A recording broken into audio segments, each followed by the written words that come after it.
বাড়ির প্রথম সন্তান, বড় সন্তান কিন্তু বাবা-মায়ের পছন্দের হয়। কলিজার টুকরা হয়, কলিজার গুর্দা হয়, জানো? এখন যেহেতু বাড়ির প্রথম বাচ্চা, সেহেতু এরা একেকটা ভিলেন হয়, ভয়ংকর হয়, রাগী হয়, বদমেজাজি হয়। এগুলো একেকটা হিটলার হয়। এরা সবসময় বাবা-মায়ের উপর দিক দিয়ে যায়, আর এরা প্রচুর ডিসিপ্লিন হয়। আর মজার কথা হলো এদের গলার আওয়াজ থাকে 90 ডিগ্রির উপরে, আর এরা নিজেদের ইচ্ছা বাবা-মার রোল পালন করে। আর এরা বয়সে বড় কিন্তু দেখতে ছোট।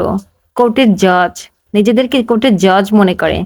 শুধু অর্ডার দেয় ছোটদেরকে। এটা এনে দে, ওটা এনে দে, পানি খাওয়া, পা টেপ, মাথা টেপ, চুল টান, এই কর, সেই কর। উফ আল্লাহ! ভাই এদের মুখের উপরে তো কেউ কথা বলবে না।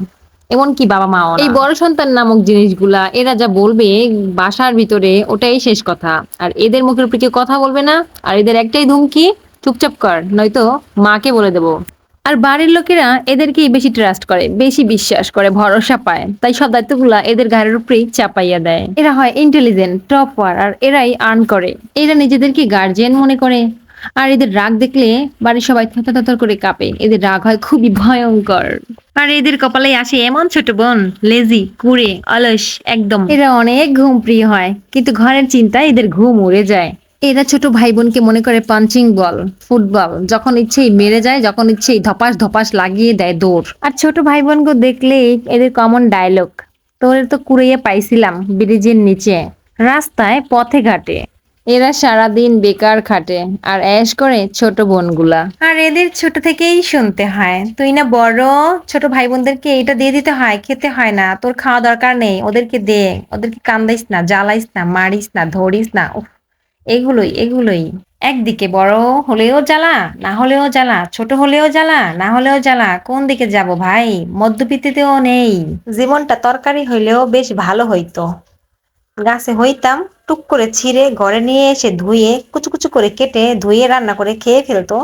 জীবনটা শেষ হয়ে যেত গচর গচর করতে করতে। আর এখন মটর মটর বটর বটর করতে করতে মনে করেন যে এদিকে একবার ধাক্কা, ওদিকে আরেক ধাক্কা, ধাক্কা ধাক্কা দিতে দিতে জানি না কোন পর্যন্ত লাইফটা গিয়ে গড়ায়, আমি বুঝি না। তবু এই জাকানাকা লাইফটা লইয়ে মনে করেন যে দৌড়াইতে আছি, ঝকঝক ঝকঝক করতে করতে ট্রেনের মতো ছুটতেছি। এখনকার বাচ্চাদেরকে দেখছো কতটা স্মার্ট, ট্যাব, মোবাইল, ল্যাপটপ এগুলো নিয়ে খেলে। আর আমরা আগেকার দিনে কত ভোদাই মার্কা বাচ্চা ছিলাম। আমরা খেলতাম খেজুরের বিচি, তেঁতুলের বিচি, গাছে চড়তাম, দৌড়াদৌড়ি করতাম। তারপরে পুকুরে ডুবাডুবি করতাম, কেদা মারতাম, কেদা ছুটতাম, কেদা দিয়ে পুতুল বানাতাম, কত কিছু বানাইতাম কেদা দিয়ে, তাই না? দিন শেষে যত যাই বলি না কেন, বাড়ির বড় সন্তানদের কিন্তু একটা গুণ আছেই।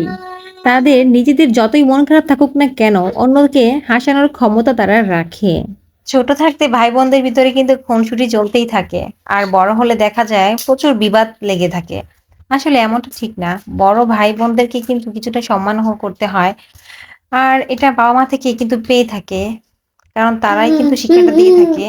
এমনও ফ্যামিলি আছে যেখানে বাবা মা থাকা সত্ত্বেও ভাই বোনদের ভিতরে মিল নেই। আর এমনও এমনও ফ্যামিলি আছে যেখানে বাবা মা না থাকা সত্ত্বেও ভাই বোনেরা একে অপরকে প্রচুর মিল, প্রচুর মহব্বত করে, প্রচুর টেক কেয়ার করে, খোঁজ খবর রাখে। আসলে সেই ফ্যামিলিগুলো জান্নাতের মতো হয়ে থাকে। আমি শুনেছি পৃথিবীর পরে আখিরাতে ভাই বোনদের সাথে আর কোনোদিন দেখা হবে না। আসলে কতটুকু সত্য সেটা আমার জানা নেই। তবে পৃথিবীতেই নাকি তাদের শেষ দেখা, শেষ কথা। আর ভাই বোন যখন পৃথিবীতে কথা বলে তখন পৃথিবীতে নাকি সময় থামিয়ে দেওয়া হয়।